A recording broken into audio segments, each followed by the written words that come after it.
Amahoro nshuti mukunzi wacu wo bandanya kumwe natwe ngaha kuri no mbonesha kure igushikiriza amakuru ibiganiro ndetse n'inkuru bigezweho biriko bivugwa irya nino mu gihugu c'u Burundi ndetse no hakurya y'imbibe z'igihugu c'u Burundi mu yandi makungu ndaguhaye kaze ndaguhaye mwiriwe neza cange mwaramutse bivanye naho dukurikira uherereye ico utegerezwa gusa n'ugufyonda sabone cange subscribe nawe utarafyonda ko hamuka bandanya ushikirwa n'amakuru ibiganiro ndetse n'inkuru tubandanya gushikiriza bivugwa irya nino mu bisata bitandukanye nk'igisata c'ubutungane igisata c'umutekano igisata c'agateka kazina muntu igisata c'imigenderanire n'ayandi makungu igisata c'uburimyi n'ubworozi igisata c'inkino igisata c'indero ndetse n'ibindi bisata bitandukanye ndakwipfurije kubandanya uraroranirwa ndetse no kubandanya uragira ibihe vyiza n'umunsi mwiza amakuru ya kano kanya rero harabashimikiye ku ngingo nkuru zikurikira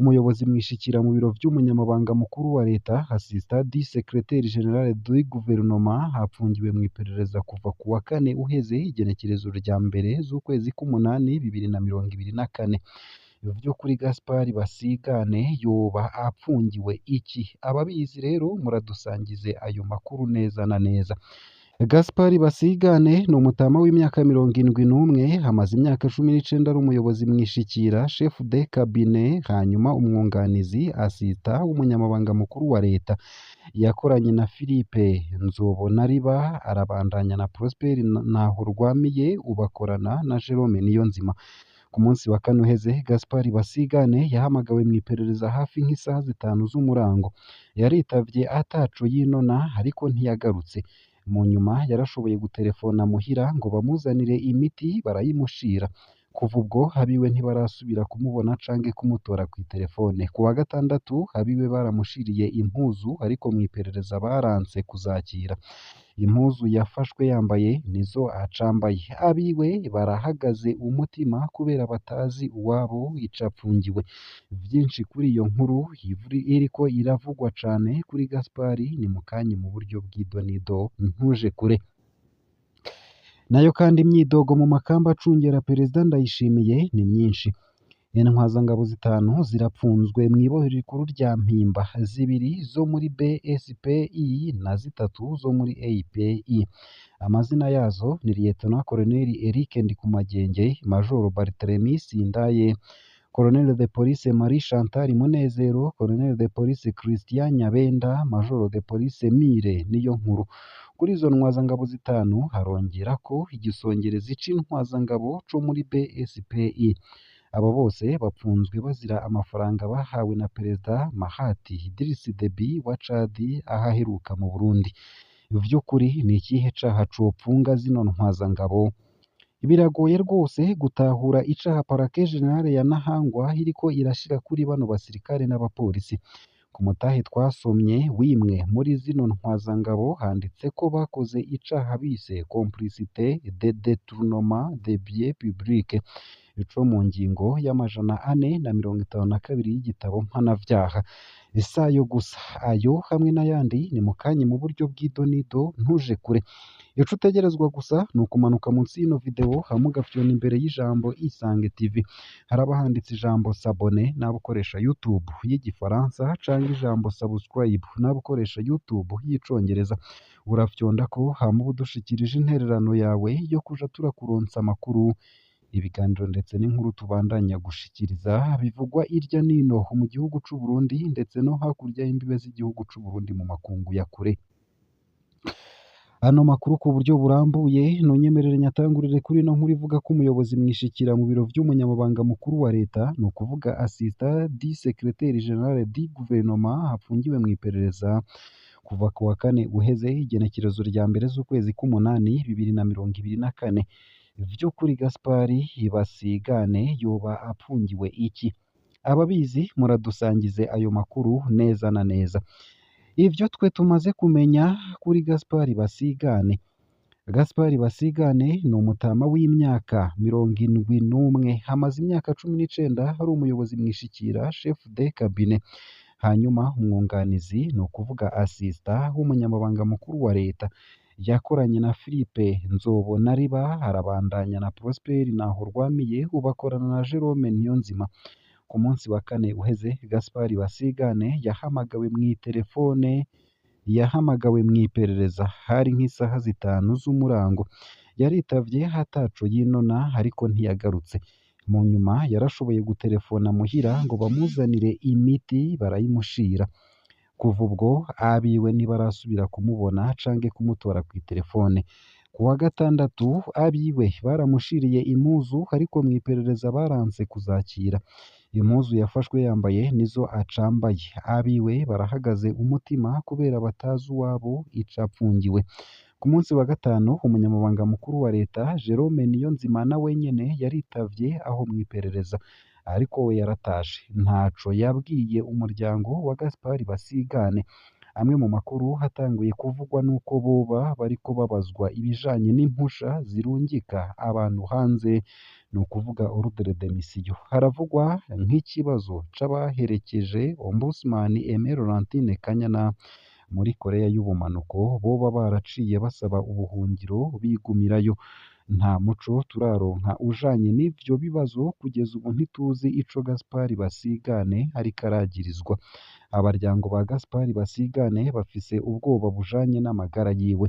Bavuga ko hasanzwe agwaye rwose ko ubundi hakenera regime mu gufungura. Amagara y'umukenyezi wiwe nayo nyene ntiyifashe neza. Baratinya ko ibiriko birashika bishobora guhura amagara y'ababo. Ku myaka Gaspard Basigane afise kubera n'ingwara afise, vyoba vyiza hakurikiranywe ataha muhira bagapfuma bamuha abamucunga ko atatoroka. Abiwe baripfuza kuronka umuco ku bijanye n'amagara y'uwabo. Nayo kandi imyidogo mu makamba acungera Perezida Ndayishimiye ni myinshi. Intwazangabo 5 zirapfunzwe mu ibohero rikuru rya Mpimba, 2 zo muri BSPI na 3 zo muri API. Amazina yazo ni Lieutenant Colonel Eric Ndikumagenge, Major Barthélemy Sindaye, Colonel de Police Marie Chantal Munezero, Colonel de Police Christian Nyabenda, Major de Police Mire Niyonkuru. Kuri izo ntwazangabo 5 harongera ko igisongerezi c'intwazangabo co muri BSPI. Abo bose bapfunzwe bazira amafaranga bahawe na Perezida Mahati Idriss Deby wa Chad aheruka mu Burundi. Vy'ukuri ni ikihe caha copfunga zino ntwazangabo? Biragoye rwose gutahura icaha Parquet General ya Ntahangwa iriko irashira kuri bano basirikare n'abapolisi.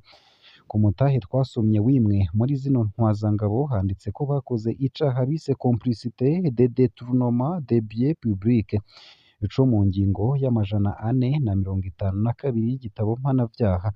Uko muri uwo mutahe basigura ico caha, bavuga ko Perezida wa Chad yasigiye izo ntwazangabo amafaranga 30,000 vy'amanyaburaya, ni ukuvuga amayero, vyari gufungurira abasirikare n'abapolisi bakoze igikorwa co kumucungerera umutekano aherukira mu Burundi.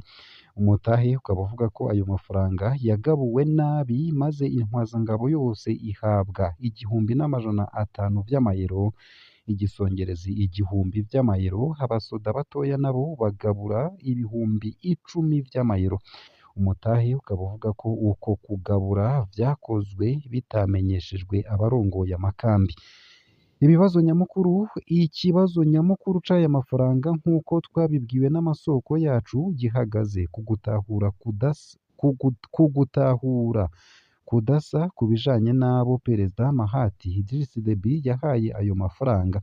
Hari abatubwiye ko mu bisanzwe aya mafaranga abakuru b'ibihugu bakunda kuyaha abarya bacungerera umutekano wo hafi, ni ukuvuga sécurité rapproche.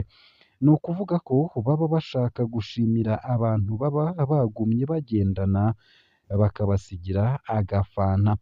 Uko siko abarongoye amakambi, ni ukuvuga BSPI ndetse na GAPI bavyumva. Bo babona ko 30,000 vy'amayero hari menshi adashobora kuribwa nabo batarimwo. Igitsure ca General Manarex ndetse na General Kirapanze. Abakurikiye iyi dosiye bavuga ko ibiyivugwamwo ari ivyitwazo. intwazangabo zo muri BSPI ndetse na GEPI zatubwiye ko General Alexandre Muyenge batazira Manarex atwara GEPI ndetse na General Richard Banyankimbona batazira Kirapanze atwara BSPI bashavujwe no kubona ibihumbi 30 by'amayero agaburwa nabo batayaronseko. Abasirikare n'abapolisi bakiriye amafaranga ya Perezida Mahathi Idriss Deby bo bavuga ko batumva ingene agafanta bahawe nyene kubera bari bamaze iminsi bagendana na Perezida wa Chad bari guca bagasangira n'abatwara amakambi ataco bari bakoze muri ivyo bikorwa kandi batari banagahawe. Zino ntwazangabo zikaba zivuga ko Manarex ndetse na Kirapanze bagenzwa n'igikenye gusa co kurondera vyinshi biba. Izi ntwazangabo zivuga ko zihanganiye kuva kera ubusuma bukorerwa muri BSPI ndetse na GEPI none ko zitagishoboye kwihangana, zigasaba Perezida Ndayishimiye gufata mu minwe bino bintu bibera mu makamba amucungera. Nk'uko bwama ubutungane bwabaye igikoresho c'ibihangange. Biragoye gutahura ingene parake yubahuka ikita bien public agashiruka bute umukuru w'igihugu wo hanze ahaye abamaze iminsi bamugendanira. Ni ukuvuga ko Ingabire Perezida Mahathi Idriss Deby yahaye abamugendaniye nk'agashimwe yahindutse amatungo rusange y'u Burundi. Ubu ni ukuvuga ko umutegetsi wese bishitse agaha agashimwe canke agafanta abakozi bamushimishije ko ayo mafaranga yoca yitwa ubutunzi rusangi bw'u Burundi.